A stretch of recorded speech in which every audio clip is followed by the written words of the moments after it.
Hey everyone, Pugs here with 2 new reviews for y'all. Today, I'm covering the final episodes of Season 2, Squid on Strike and Sandy, SpongeBob, and the Worm. I can't believe we're already at the end of the season.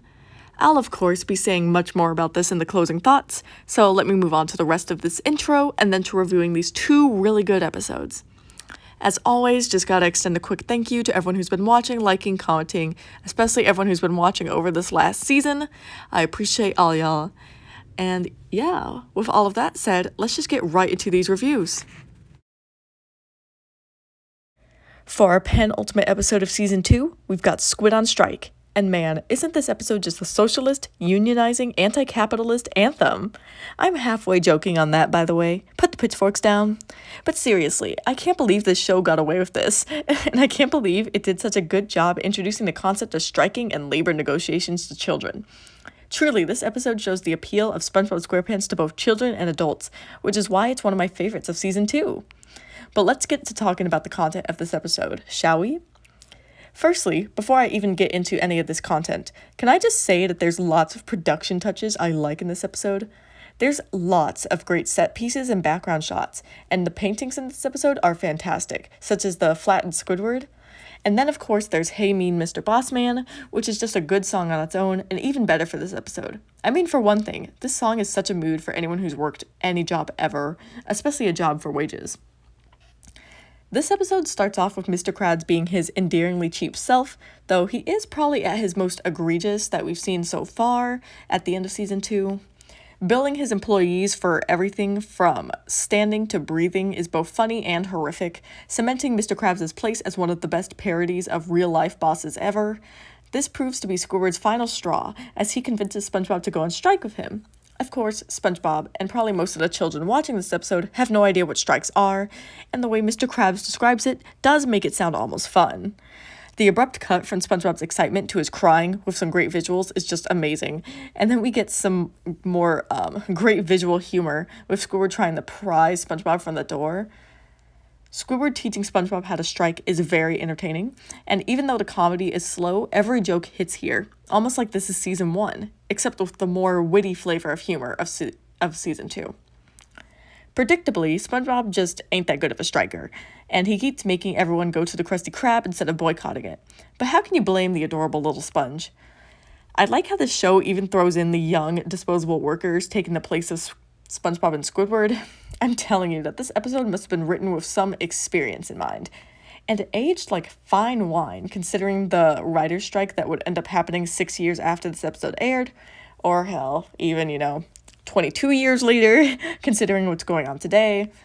And let me just say that I support these writers 100%, so don't come into my comments talking mess.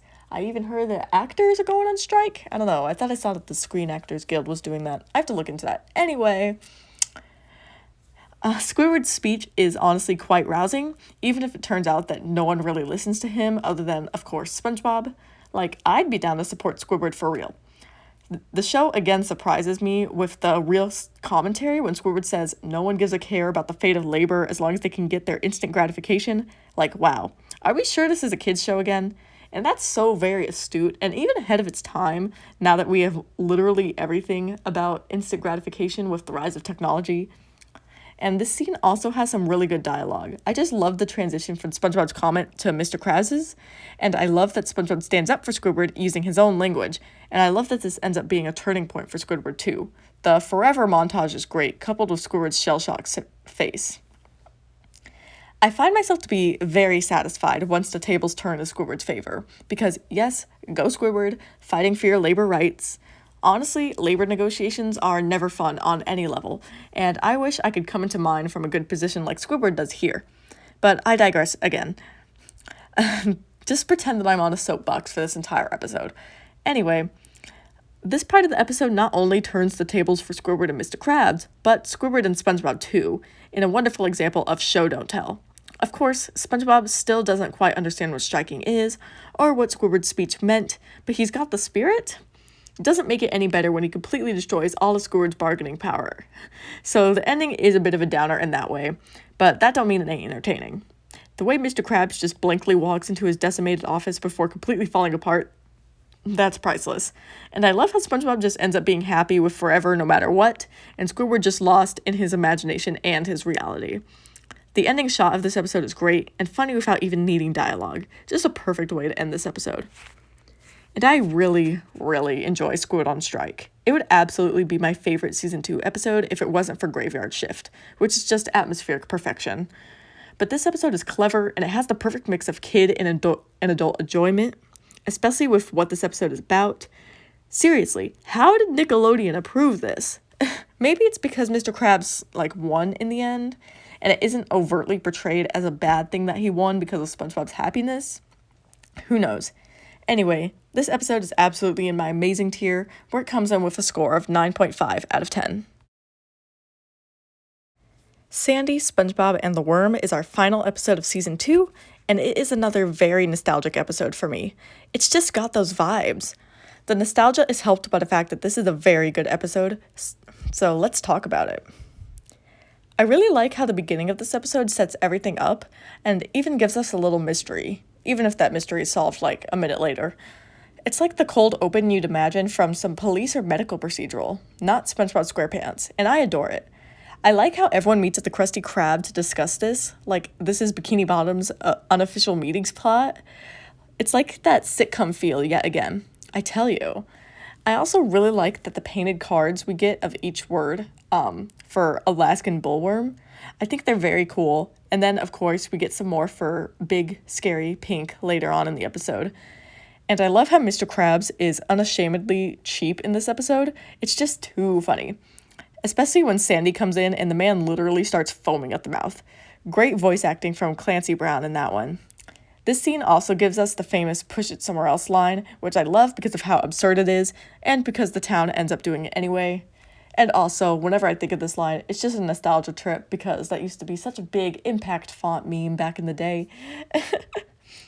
Sandy is her usual badass self in this episode, going straight after the worm without caution, and being confident while doing so. SpongeBob's antics after going after her are at least entertaining when they aren't super funny. And I like that when he just busts out the gibberish to try and get her to stop, and it doesn't even work. And then, of course, we have the funny, or retroactively funny that is, scene of Sandy beating up the quote-unquote worm. Though, honestly, SpongeBob should have just told her from jump that that was the tongue. I mean, I know he tried, but he should have just, blurted it out.